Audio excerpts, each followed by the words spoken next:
Note, I'm broadcasting from my hospital bed. Things went downhill rather quickly. Hopefully they'll come back just as quickly. But for the moment, this will have to do.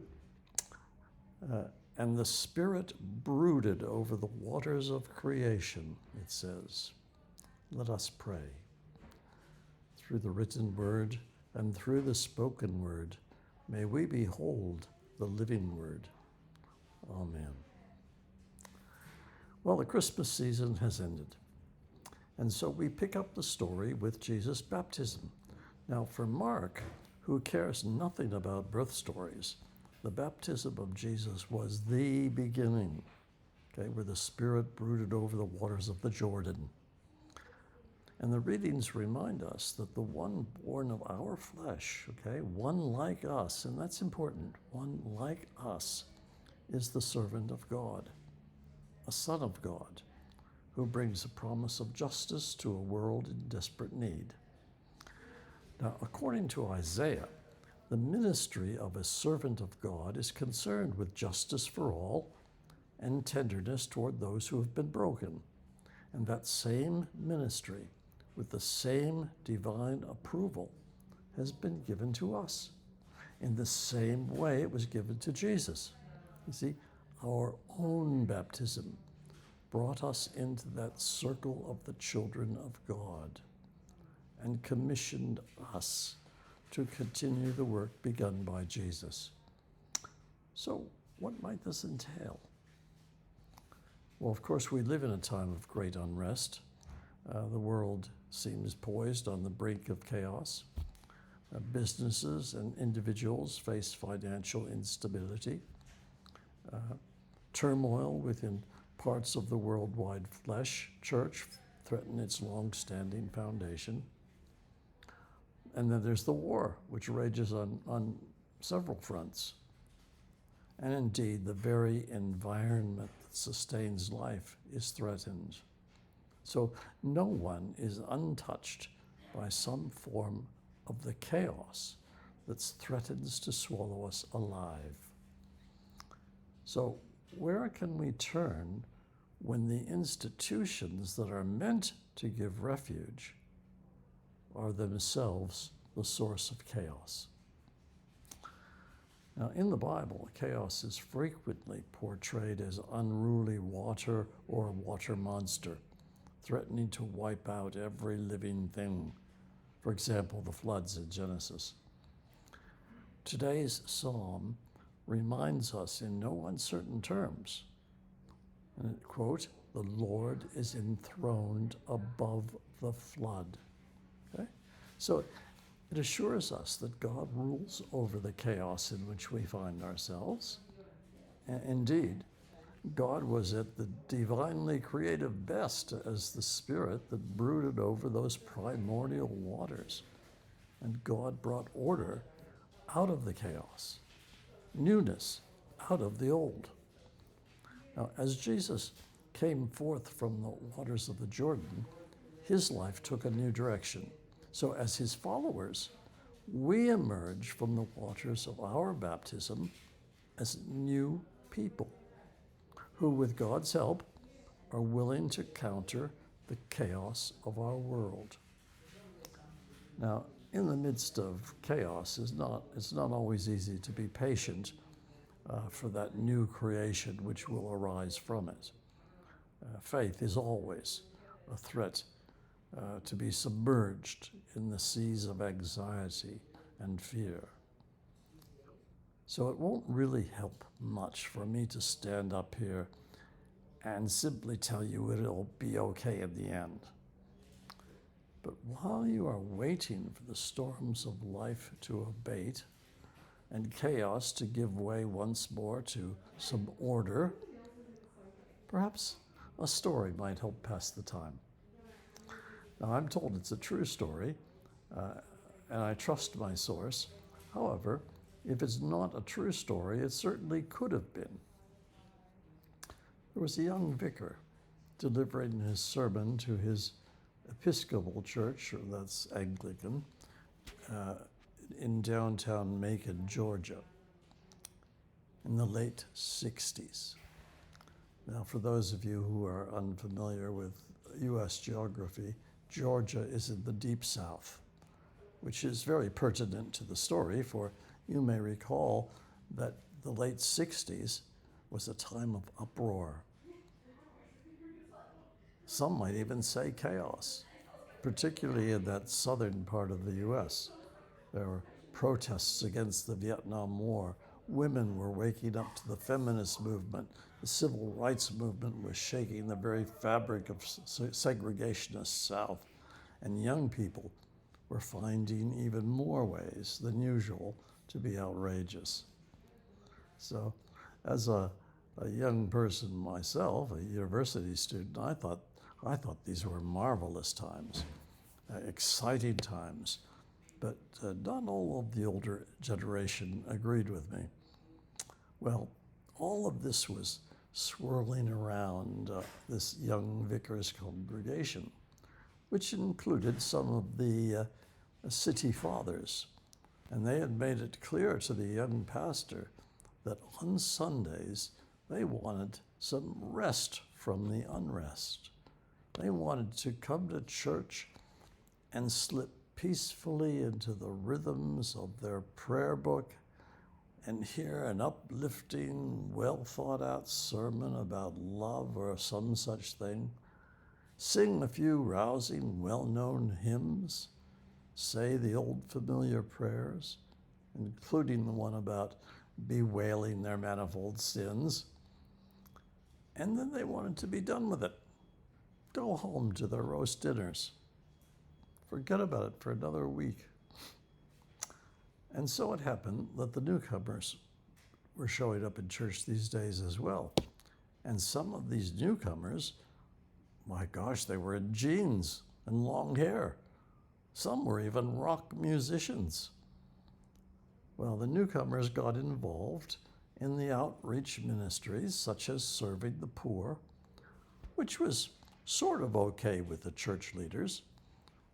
But the newcomers also wanted the poor and anyone else to actually come to church. And that was not okay. You see, these newcomers even put an advertisement in the newspaper with the Sunday service schedule and a picture of a black sheep followed by the words, "Come as you are." So, inviting even more strange people to flock to the church through the newspaper with the connotation that some of them might be black. Well, that was the last straw for the traditionalists.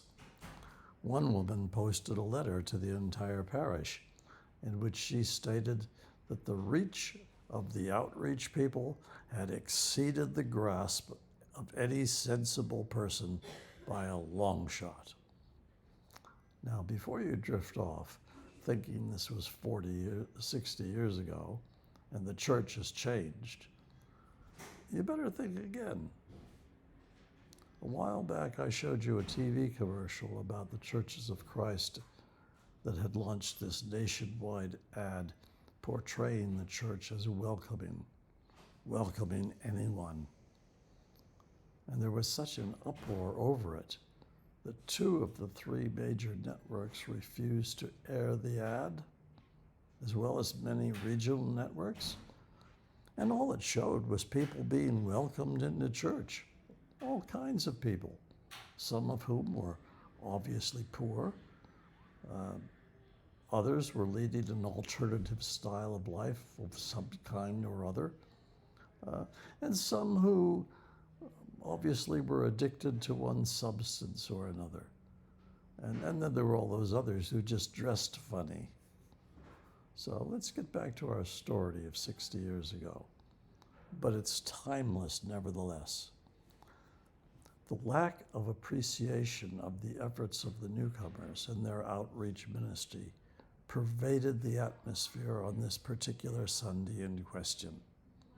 And the scripture lesson for the day included Mark's description of an encounter between Jesus and some Pharisees, where Jesus reminds them of a passage from Isaiah. As it is written, "This peoples honor me with their lips, but their hearts are far from me. You abandon the commandment from God and hold to human tradition." End quote. Well, I mean, what more solid scriptural platform could the young minister want? He quoted the text, and then he launched, subtly of course, into repenting the sins of the traditionalists. He spoke with assurance, deftly weaving the stories of Isaiah's community, Jesus's crowd, and the world of Macon, Georgia. And he described the parallels in a gently ironic tone. And as he looked out over the congregation, everyone in the crowded church seemed transfixed. And if the truth be told, he was rather pleased with himself. But then, as he paused for breath, it happened. A lady stood up. She was not one of the new casual types who might be standing to applaud and say, "Right on." Oh no, this lady who stood was one of the old guard, the one, in fact, who had written the letter denouncing the vicar's newspaper ad. And it flashed through his mind that she definitely was not standing up to applaud or shout "right on." Instead, she talked back. Now, in contrast to modern congregations where people are encouraged to participate in a dialogue, talking back in the Episcopal Church in the city of Macon, Georgia in the 60s was simply not done. And she said to the vicar, "Do you mean to say that for all these years we have been wrong?" The young man opened his mouth to reply, but nothing came out. He stood mute in the pulpit, and for a few moments all was silent. Silent while the Spirit brooded over the waters of Macon, Georgia. And then another voice in the congregation spoke up. Then another. Some people talked about trying to become part of the church but being frozen out. Others mourned the loss of respect for traditions long held dear. Others mourned the loss of respect for one another. And some yelled in anger. Others spoke about their fear of what the church and the whole world were coming to. And many people cried. The members of the congregation argued among themselves for 20 minutes. The vicar just stood in the pulpit and listened. And for a moment, all was silence again.